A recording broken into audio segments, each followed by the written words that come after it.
Madalas ba ang inyong pagnood ng mga iba't ibang hearing ngayon sa social media? Kung oo, malamang kilala nyo na si Go Huaping o mas kilala ang Alice Guo, ang dating alkalde ng Bamban Tarlac. Dahil siya lang naman ang balita o madalas napapanood natin sa social media o telebisyon. Dahil na rin sa kanyang kontrobersiya na kinahaharap. Isa na rito ang kanyang Peking identity at tinaguri ang Chinese spy daw ng China. At sinasabi na ring Pogo Syndicate ng Tarlac. Dahil nga sa mga kasong ito, tila naging teleserye ng araw ang mga Senate hearing dahil na rin sa puno ng plot twist at puno ng kasinungalingan ang nangyayari sa loob ng hearing. Saan po yung bahay ninyo nung ipinanganak kayo? Your Honor, hindi ko na po alam. So, saang homeschool provider naka-connect yung teacher ninyo? Your Honor, hindi ko na po maalala po yung pangalan.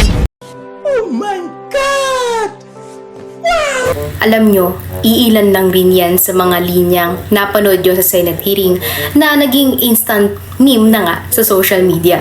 Pero alam nyo, sa lahat ng videos na panood ko sa social media, ang sagutan ni Senator Jinggoy Estrada at Alice Guo ang aking nag-agaw pansin dahil ito ay mahihahalin tulad mo sa typical Asian family na tita mong madalas magtanong sa family reunion.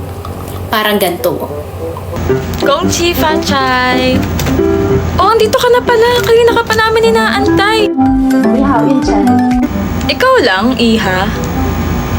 Ilang taong ka na? 34, ano? Hanggang ngayon, hindi ka pa rin nagdadala ng boyfriend? Wala pa akong boyfriend, wala pa akong asawa, wala pa akong karelasyon. Yung totoo, hindi mo boyfriend yung kasama mo nung nakaraan? Nakita ko dikit na dikit kayo. Kaibigan po kami. Oh, talaga ba?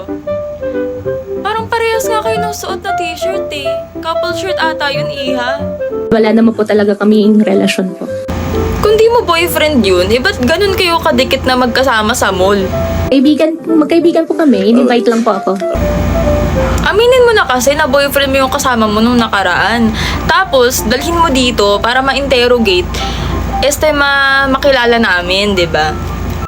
Hindi po tama yung term na amin po dahil wala naman po talaga kaming relasyon po. Ay kung hindi mo boyfriend, tropa lang? Tropa lang pero ganun kalapit. Pero seryosong usapan muna tayo.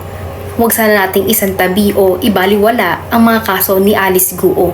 Kung tutuusin nga, seryosong mga kaso ang kanyang kinahaharap ngayon. Isa na rito ang money laundering, graft corruption, at qualified human trafficking. Harap-harapan na panloloko sa ating batas ay hindi dapat baliwalain.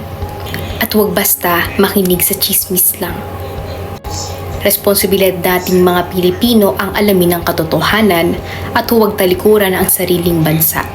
Kahit ang hirap-hirap mahalin ng Pilipinas, dapat tayo ay mayroong pakialam sa nangyayari sa ating bansa.